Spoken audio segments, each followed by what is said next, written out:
I'm 58. I got lots of time in my hands. I can dedicate 100% to what I'm about to do, and it's the right time. And so, again, it's something I've always wanted to do. I've always been part of the community. I've always tried to, lend my talents wherever I was needed, and this is time I feel that this is where I can help the community the best now.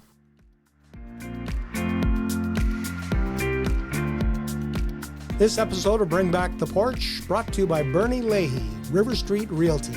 Let's get you home.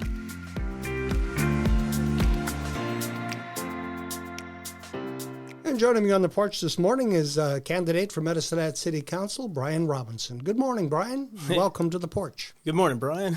Yeah. Nice to be here. Yeah, you and I were talking before we went on the air here about the decision you made, or almost didn't make, to get into this race, because you're stepping out of your comfort zone. You're stepping into something that the campaigning part of it is something that you're kind of trepidation about it.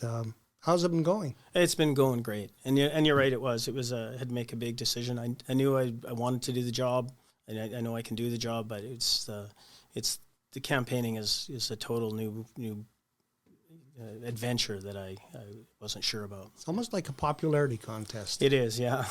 That's always made me nervous, yeah. Yeah, but it's more about substance than popularity. It should be. I sure hope so, yeah.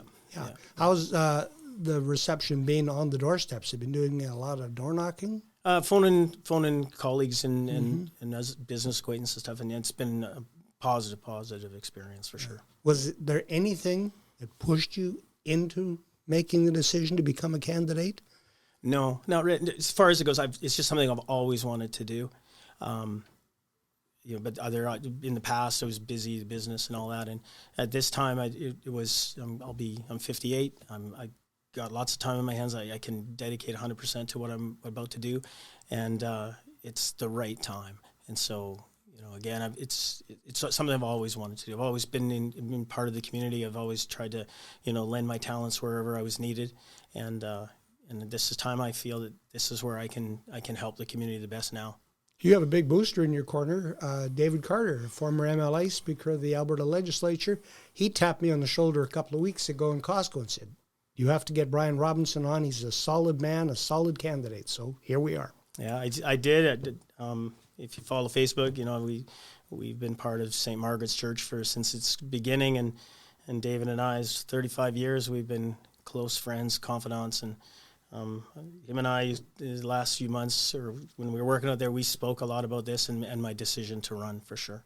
You have a history of being involved in service work. I think you were 21 years of age when you became a Rotarian. I was. That's young to be getting into that kind of an environment. What spurred you to do that?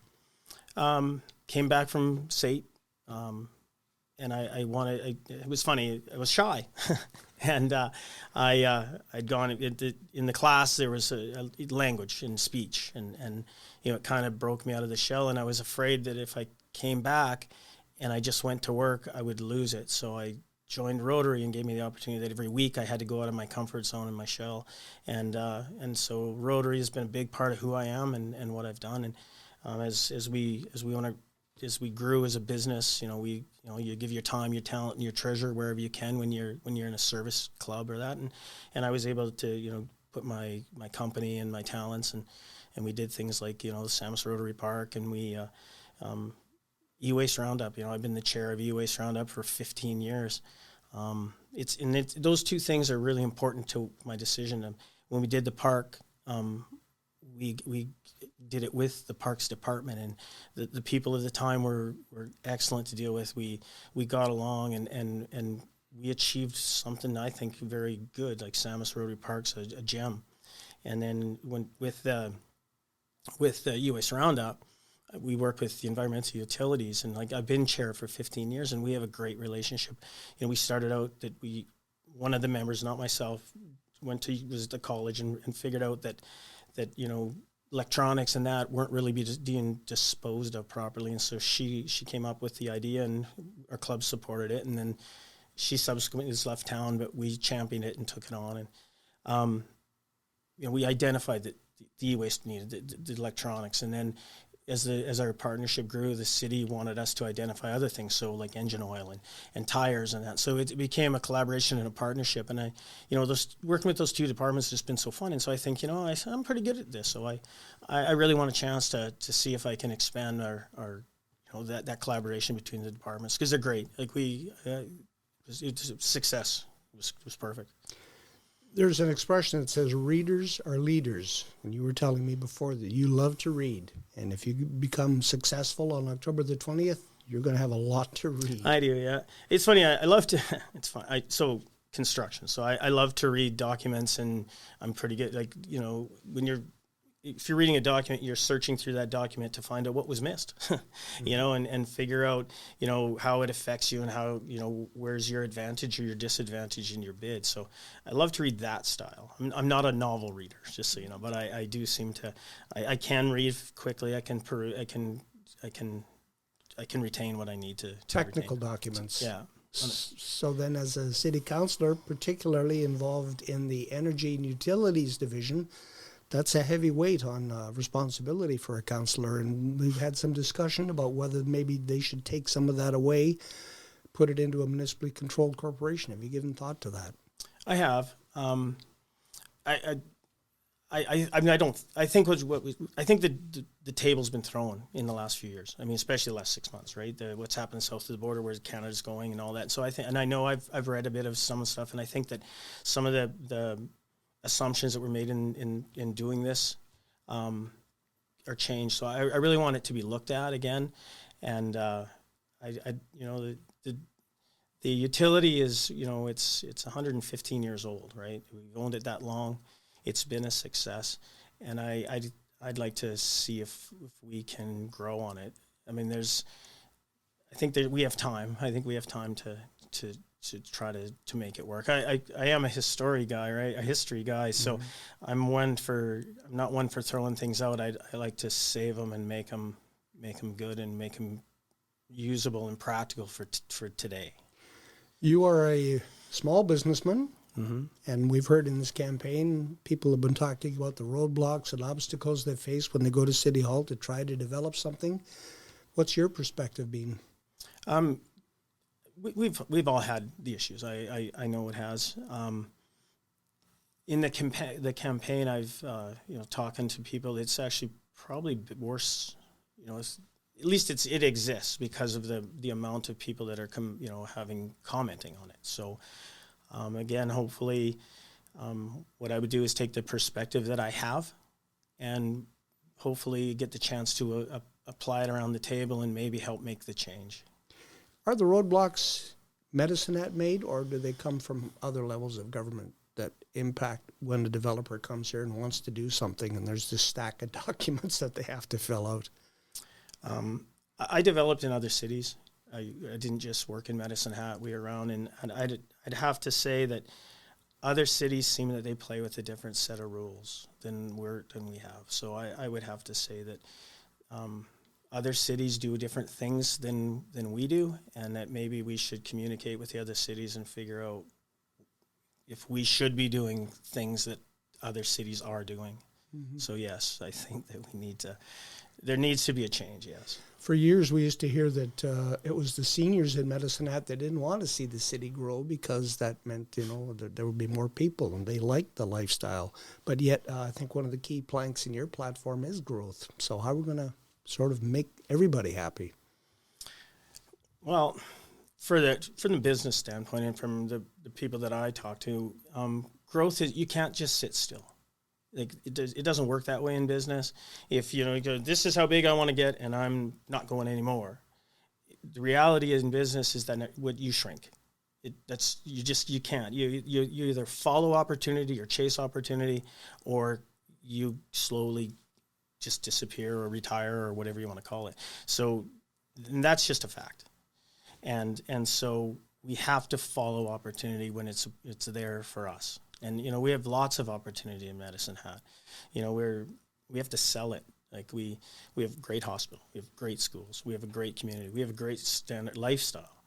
I mean, I kind of like to think that, in the new trend of work-life balance, we are the work-life balance city, in the sense that I could go to work, I could get off, or anyone, you get off your job, you can take your kids to hockey, you can, you're only a 10, 15 or 20 minute, from home, you're not commuting for an hour and a half. Your whole community, your every day is in this nice, beautiful city, and we need to sell it.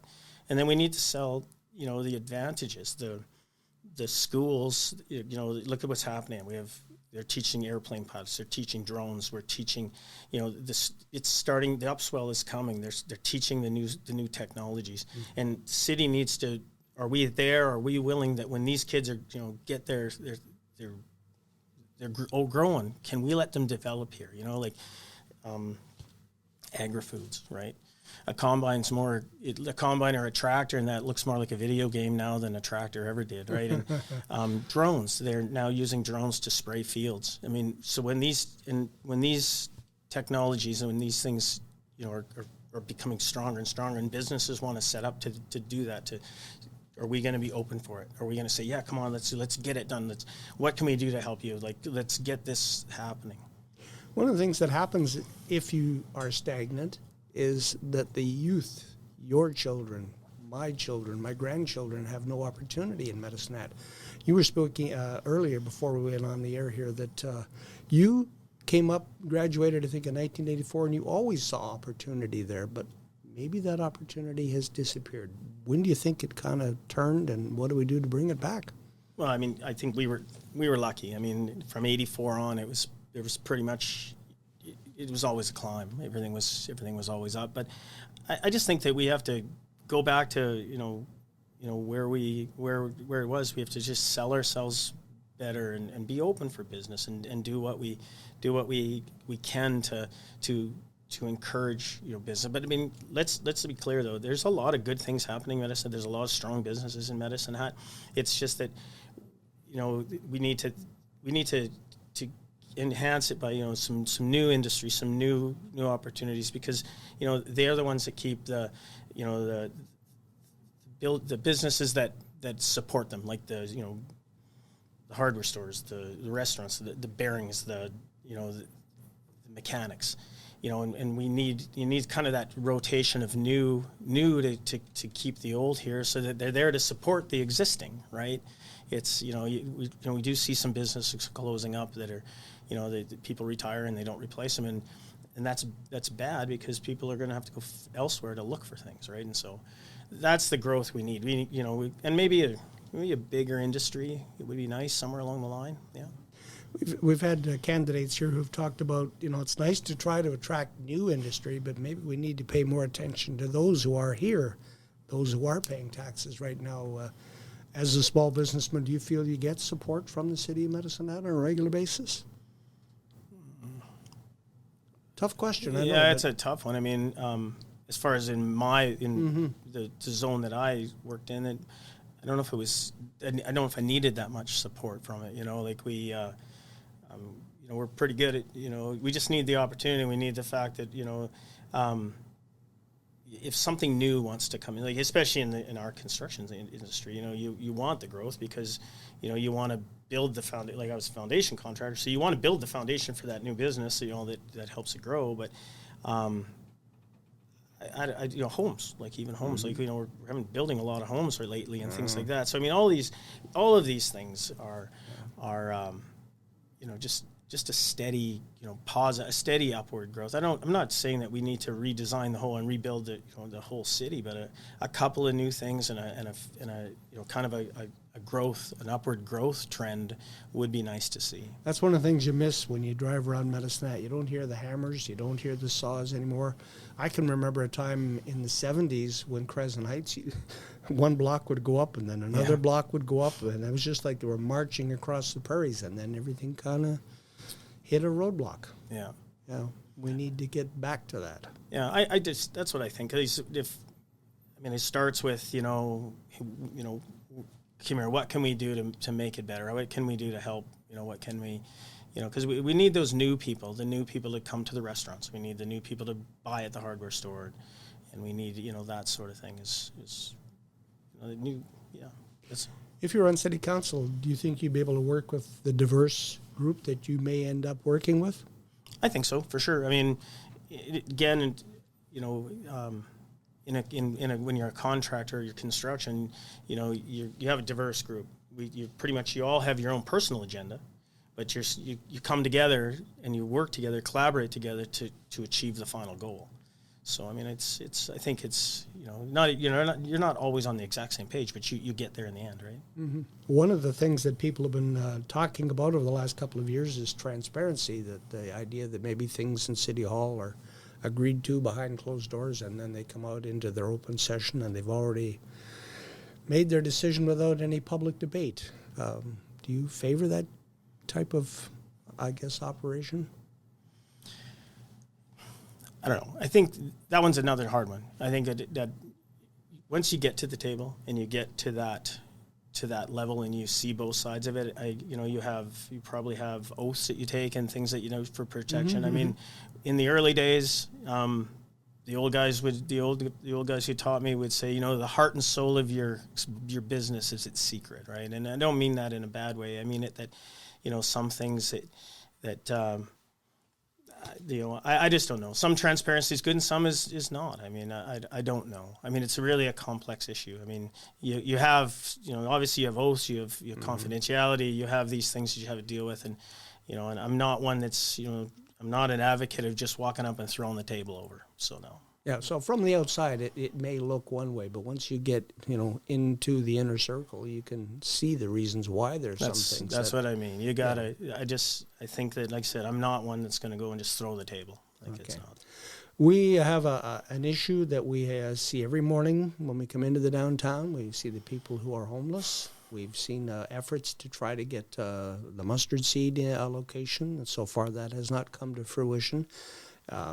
Your thoughts on what might work? It's not a level of my expertise that I have. I think we discussed earlier. Some days it's, you know, I come in and, as you know, we're downtown a lot. We're down on 2nd Street, and so, you know, some days you're angry, and a lot of times you're sad. You see you see what's, you know, you look past the group and you see the individual and you go, holy cow.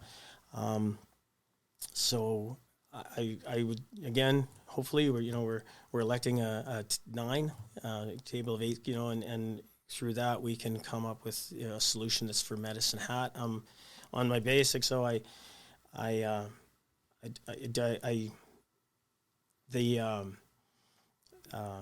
respect. Like, this is our home. Mm-hmm. We have guests in our home that aren't respecting it, and that. You know, so I'm an advocate of going, like, you know, have a little more respect, you know, for the place, for what, you know, what we are, and what, you know, what we've taken to get the city to be what it is. You know, we don't need to come in the morning and have to clean the sidewalks in front of our buildings, you know, and I know that I have personal experience on that, right? So. But the agencies that are, you know, that are tasked with this problem or this condition is, you know, we need to support them, work with them, and try to figure it out. I mean, I get it that no one wants this in their neighborhood, but it's worldwide. This isn't a Medicine Hat problem. It's all over the world. When we talk about economic growth, that's growing the tax base so we can afford to pay for the operation of the city and maybe make some amenities. But on the other side of that, spending, that has to be under control too. Are you a spender or are you a saver? I'm a saver. I want to see us try to figure it out. You know, I had someone say the other day that, you know, if, you know, especially, you know, taxes are up and utilities are up and that, and if you have a tight budget, you don't buy a new couch. You just sit on the one you've had for 12 years. And I think that makes sense. That it's, you know, we know that it's, at least at this election, at this point in time, it seems to be it's a big issue. It's important to everyone. And I think we just stick with the old furniture we got and try to manage it and try to find some savings and see if we can run some operations better and do it better. And I'd like to hope that the staff is wanting the same thing. I mean, they still pay utilities, they pay taxes. We're all in the same boat. And if we can do it more efficient, do it better, That's what I'd like to see for sure. Big ticket item is the Saamis solar project. The city has dipped its toes into that. And do you think that's something that should continue, or would you like to see the city divest itself of that? I'd like to see at least put a pin in it for sure. I mean, I understand that if you're attracting a large industry, the idea is that you can use the solar, they would be an advantage to attracting that large industry to use that solar against their, that's the methodology behind it. And but I mean, I also know that in our area, look at night, those flashing red lights, we have a lot of capacity being generated already. So as far as on the basis of capacity, I don't think so. I think we should put a pin in it, but you'd have to show the really good case of what is it the advantage to the citizen, what is it really going to do for us. So I'm a put a pin in it the type of guy. Okay. Talked about the old couch and the new couch. Old couch, I guess, would be some of our recreational facilities that are aging. Yeah. There's talk about a new Southside Recreation Center. Would you vote yes or no on that? Probably at this time, with the proposed 3.5% to 5% tax increase, with the conversation that we have around these tables and stuff, I said again, I'd be a hold off on it person right now. We need to, if we're being honest about, we want to save ourselves money. Are we about saving a budget? Are we about trying to find efficiencies? Are we about making it better for the citizens on their pocketbooks right now? Then I think a 3 to 5% increase is probably not the way to be talking. Okay, and another organization with their hat in their hand is the Medicine Hat Exhibition and Stampede. They've come to City Hall a couple of times, and they've been sent back to do some more work. If you were on council and they came in and said, we need this money to expand and to enhance our grandstand, what would your vote be in the council on that? Other things that I'd use as a guide would be what other sources of funding are you looking for? Where have you coming at it? What other work have you done? What have you done? It's something that I know about. That we doing it. We look for grant funding and things like that, and not so you can't come for the whole amount. If it's a levered and a balanced approach, or if it's not too much, if it's a percentage that's reasonable, and you can prove out that it's going to send a really good benefit to the citizens, and I think I'd probably support it. Okay, your campaign literature looks very familiar. It looks like something that the progressive conservatives used to use in Alberta back in the day. Was that by choice? No, it was by design. David Carter's design. Mm-hmm. I mean, that would be who I am. That group of individuals is more I'd slant with. Yeah. Did you have a political hero? David Carter. David Carter is your political hero. Yeah. So then that would fold into Peter Lougheed. Yeah, that group of guys. I mean, again, back in the times we lived, that group of even Jim Horsman as well. All those guys were, they were in a time of the greatness of Alberta, for sure, of the beginning of greatness. Yeah. What do you think made them successful? What was the key trait that put them in control of Alberta? They worked hard for it. They got down there and they got it. They wanted it to work, and they made it work. They worked hard, and that's what I hope to do too, is work hard to make what I've been telling you and make what I believe work. Yeah. Listening, I think, is a key skill as well. Yeah. Is that something that you are prepared to do, or are you going to tell people what you think? I don't know everything. I have to read and figure it out, so I like to listen to what's going on as well, and kind of balance what I read and what I hear, and then come with a decision that way, for sure. Yeah. Okay. You are a candidate for Medicine Hat City Council. You have the opportunity here now to convince people to put their X or their, I guess you've got the check mark on your vote here, but mark a ballot in favor of Brian Robinson. So why should I vote for Brian Robinson? Well, again, like this piece of paper says, I wasn't born here. I came here when I was 4 years old, but Medicine Hat's my home. Every opportunity that I've had, I've done to hopefully make Medicine Hat a little bit better. It's something I've carried throughout my life, and I didn't want to ever be anywhere else. I was in Calgary for a couple of years to school, and I wanted to be back here. This is where I meant to live, And so right now, I ran a business. I raised 4 children. I've had a great life in Medicine Hat, and now I have the time and the effort and the energy that I want to give it towards to take the same thing that made us who I am. I want to take it to council, and I want to be a voice. I want to say something. And hopefully I can say something and I can do something. Brian Robinson, candidate for Medicine Hat City Council, October 20th. Thanks for the visit. Thanks, Brian.